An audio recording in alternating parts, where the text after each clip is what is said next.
কুরবানির মূল শিক্ষা কি? কুরবানি কেন করি আমরা? কার জন্য করি? আল্লাহর জন্য। যখন নবী করিম আলাইহিস সালাতু ওয়াস সালামকে জিজ্ঞেস করা হয়েছিল, ইয়া রাসূলুল্লাহ, কুরবানি আসলে কি, এর হাকিকত কি, এর বাস্তবতা কি? নবী করিম আলাইহিস সালাতু ওয়াস সালাম বলেন, সুন্নাত আবিকুম ইব্রাহিম, তোমাদের পিতা ইব্রাহিমের সুন্নত। কি করেছিলেন তিনি? হযরত ইব্রাহিম আলা নবিয়িনা ওয়া আলাইহিস সালাতু ওয়াত তাসলিম শেষ বয়সে সন্তান পেয়েছেন আল্লাহর কাছে চাইতে চাইতে, কান্নাকাটি করতে করতে। শেষ বয়সে, আমরা যাকে বলি আর কি, বৃদ্ধ বয়সে, মোটামুটি শতবর্ষী বয়সে সন্তান পেয়েছেন। কত আদুরের সন্তান আমরা কল্পনা করি। কেউ বলেছেন 8 মাস, কেউ বলেছেন 9 মাস, কেউ বলেছেন 1 বছর বয়সে সন্তান পেয়েছেন। শতবর্ষ বয়সে, বৃদ্ধ বয়সে সন্তান হওয়ার 1 বছরের মধ্যে আল্লাহ রাব্বুল আলামিন বলছেন, সন্তান এবং তার মাকে মক্কায় রেখে আসো। উনারা ছিলেন ফিলিস্তিনে, বাইতুল মুকাদ্দাসে। সেখান থেকে প্রায় 3,500 বা 4,000 কিলোমিটার হবে পুরাতন রাস্তায় মক্কা সফর করলেন। এখনকার আধুনিক সফর না, কি কষ্ট ছিল। সফর করে আসলেন কোথায়? জনমানবহীন শূন্য এলাকা, কিছুই নাই, মরুভূমি। এখানে রাখলেন, চলে আসলেন উনি উনার কাজে। 3 বছর পরে আল্লাহ রাব্বুল আলামিনের পক্ষ থেকে হুকুম হইল, তোমার মনে চাইলে তুমি তোমার স্ত্রী সন্তানকে দেখে আসতে পারো। 3 বছর পর তিনি ওনার স্ত্রী সন্তানকে দেখতে গিয়েছেন। আল্লাহ বলছেন, যদি যেহেতু যাইতেছো দেখতে, আমার অনুমতি আছে, কিন্তু শুধু দেখেই চলে আসবা, এমনকি তোমার উটের পিঠ থেকে নামবাও না, ওইখানে বৈশাই, মানে গাড়িতে বৈশা জানালা দিয়ে দেখে চলে আসবা। ইব্রাহিম আলাইহিস সালাম গেছেন, মক্কায় গেছেন, ওনারা তো খুশি। আমি সবসময় বলি যে ঘটনা এগুলো আমরা শুনি সবসময়, ঘটনা যেভাবে সহজভাবে পড়লে আর শুনলে হবে না, ঘটনার বাস্তবতা নিজের সাথে মিলান তো। আপনি একদম বৃদ্ধ বয়সে সন্তান পেয়েছেন, এই সন্তানের মায়া আপনার প্রতি কি? আল্লাহর হুকুমে রেখে আসছে। কয়জন মানুষ আল্লাহর হুকুমটা এই জায়গায় মানতে পারবে? ইব্রাহিম আলাইহিস সালামের সুন্নাহ যে কুরবানি, জবাই করার কুরবানিটা আসছে শেষ মারহালা, শেষ স্তরে। শুরু হয়েছে তো এখান থেকে, আরো আগ থেকে, সেটা বললে একদম আগুনে নিক্ষেপ করা থেকে। সময় কম, আমি এখান থেকে শুরু করলাম, যেহেতু কুরবানি জবাইয়ের সাথে সম্পৃক্ত। এই বাচ্চাটা 1 বছরের বাচ্চা এবং স্ত্রী, জনমানব শূন্য জায়গা, আল্লাহর উপরে ভরসা করা। আল্লাহ যেহেতু বলছেন রেখে আসতে, আল্লাহ খাওয়াবেন, আল্লাহ পড়াবেন, না হলে মৃত্যু হয়ে যাবে। আমার কি, আমার আল্লাহ যেভাবে চান আমাকে এইভাবেই করতে হবে, এই শিক্ষাটা লাগবে আমাদের মধ্যে।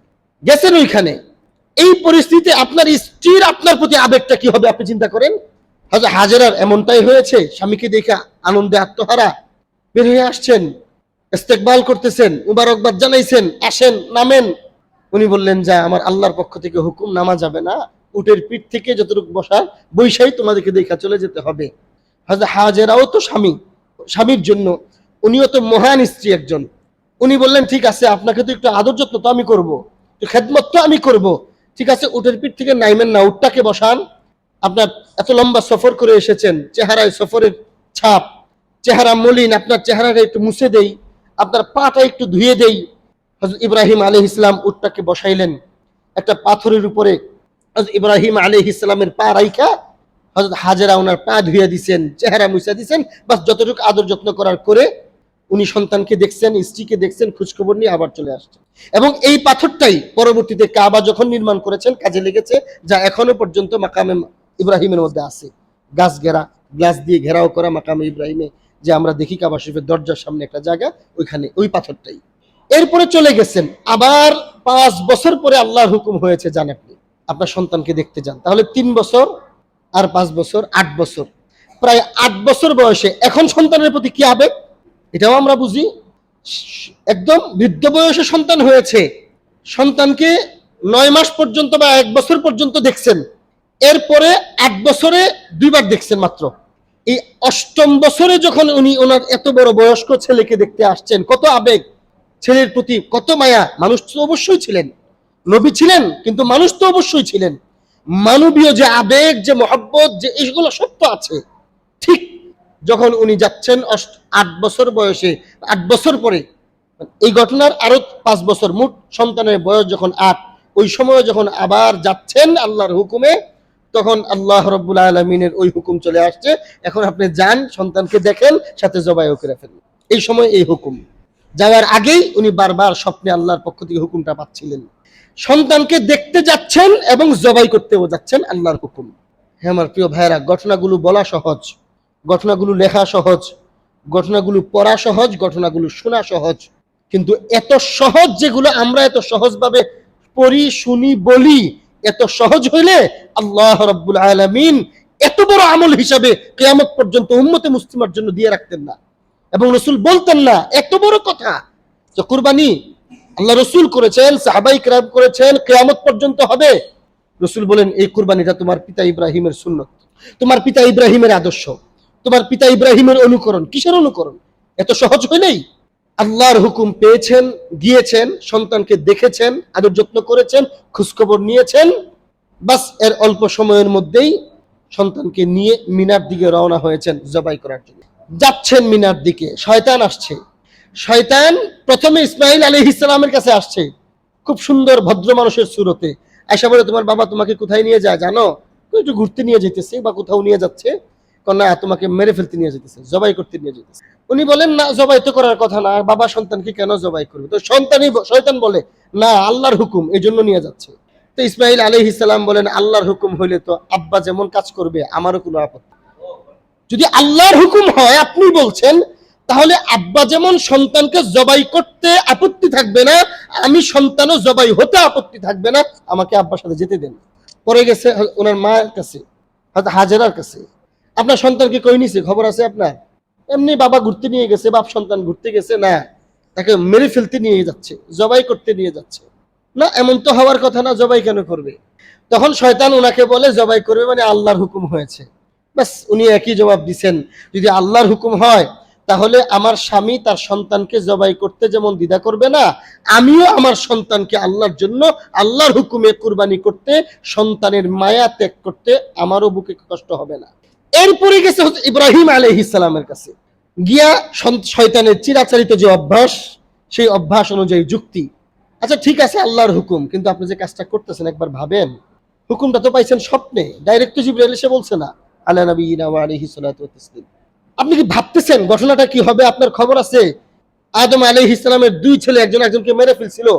এখনো পর্যন্ত দুনিয়াতে এটা চর্চা হয়, যেই ছেলেকে মারছে, যেই ছেলে হত্যাকারী, তার মন্দ দিকটা এখনো দুনিয়াতে আলোচনা হয় এবং কিয়ামত পর্যন্ত হবে। আজকে থেকে আরেকটা নতুন আলোচনা যুক্ত হইল যে একটা বাবা তার সন্তানকে মেরে ফেলছে। ওইখানে ছিল ভাই ভাইকে মারছে। আজকে থেকে পৃথিবীর ইতিহাসে আরেকটা নাউজুবিল্লাহ শয়তানের ভাষায় নেক্কারজনক একটা ঘটনার জন্ম হলো ইতিহাসে, যে বাবা তার সন্তানকে নৃশংসভাবে হত্যা করেছে। হযরত ইব্রাহিম আলা নবিয়িনা ওয়া আলাইহিস সালাতু ওয়াত তাসলিম বললেন, কথার ধরনে মনে হচ্ছে তুমি হয়তো ইবলিস, কথার ধরনে মনে হচ্ছে তুমি হয়তো ইবলিস, কারণ আল্লাহর হুকুমে বাধা ইবলিস ছাড়া কেউ দিতে পারে না। আরে তুমি আসো হাবিল কাবিলের ঘটনায়, ওইখানে হত্যাকারী আল্লাহর হুকুমে হত্যা করে নাই, নিজের নফসের চাহিদায় হত্যা করেছে, নিজের আবেগে হত্যা করেছে, নিজের স্বার্থে হত্যা করেছে। আমি আমার স্বার্থে, দুনিয়ার স্বার্থে, আমার কোনো প্রয়োজনে আমি সন্তানকে হত্যা করছি না, আমি সন্তানকে জবাই করছি আল্লাহর হুকুমে। সুতরাং তুমি যা বলছো কথা সত্য, এখন দুনিয়ার ইতিহাসের নতুন এক ঘটনা রচিত হবে এবং এই ঘটনা আজকের পর থেকে কিয়ামত পর্যন্ত আলোচিত হবে। কিন্তু তুমি যেমন বলছো যে মন্দ, তা আলোচিত হবে, মন্দ আলোচিত হবে না, আলোচনা হবে এর ভালো দিক। আজকের পরে নতুন করে ইতিহাসে একটা ঘটনা নতুন ভাবে রচিত হবে, সেটা হলো একজন বাবা আল্লাহর জন্য সন্তানের মায়াকে ত্যাগ করেছেন, একজন বাবা আল্লাহর জন্য নিজের সবকিছু ত্যাগ করেছেন। বান্দা আল্লাহর জন্য সব ত্যাগ করবে, এটাই বান্দার উপরে আল্লাহ যখন যা হুকুম করেন সবকিছু হুকুম করার অধিকার আল্লাহর আছে। সুতরাং ইতিহাস হবে এরকম, আলোচনা হবে এরকম, যে একটা বাবা তার সন্তানকে আল্লাহর হুকুমের সামনে জবাই করেছে, একজন বাবা আল্লাহর হুকুমের সামনে নিজের স্বার্থকে ত্যাগ করেছে, একজন বাবা আল্লাহর হুকুমের সামনে নিজের আগ্রহ, নিজের মায়া, নিজের মমতা, নিজের মহব্বতকে জবাই করেছে। এটা হবে এবং কিয়ামত পর্যন্ত আলোচিত হবে, ভালো আলোচিত হবে এবং আল্লাহর প্রিয় বান্দারা এটাকে অনুকরণ করবে, শিখবে। ঠিকই আল্লাহ রাব্বুল আলামিন আমাদের জন্য ওই অনুকরণে, ওই শিক্ষাটা প্রতি বছর শুধু মুখে উচ্চারিত না, আমলে উচ্চারিত হওয়ার জন্য, আমলে চর্চা হওয়ার জন্য কুরবানিকে আমাদের জন্য ওয়াজিব করে দিয়েছে। হযরত ইব্রাহিম আলাইহিস সালাম সন্তানকে শোয়া দিয়েছেন, জবাই করছেন, লম্বা ঘটনা, এগুলা ঘটনা আপনারা জানেন। জবাই হয় নাই, দুম্বা জবাই হয়েছে, সন্তান উনি তাকিয়ে দেখেন জবাইয়ের পরে যে সন্তান হাসতেছে, তখন তিনি এই তাকবীরে তাশরিক করেছিলেন, আল্লাহু আকবার, আল্লাহু আকবার, লা ইলাহা ইল্লাল্লাহু আল্লাহু আকবার, আল্লাহু আকবার, ওয়ালিল্লাহিল হামদ। হযরত ইব্রাহিম আলা নবিয়িনা ওয়া আলাইহি সালাতু ওয়াত তাসলিম আল্লাহর জন্য সব নিজের সন্তানকে কুরবানি করে দিয়া এরপরে এই আল্লাহর বরত্বের ঘোষণাটাও দিয়েছিলেন, এই তাকবীরে তাশরিকটা তিনি পড়েছিলেন। হে আমার প্রিয় ভাইরা, কুরবানির মূল মর্ম এবং শিক্ষা এটা, মূল হাকিকত এটা, আল্লাহর জন্য সবকিছু ত্যাগ করা, এই জজবা অন্তরে পয়দা করা।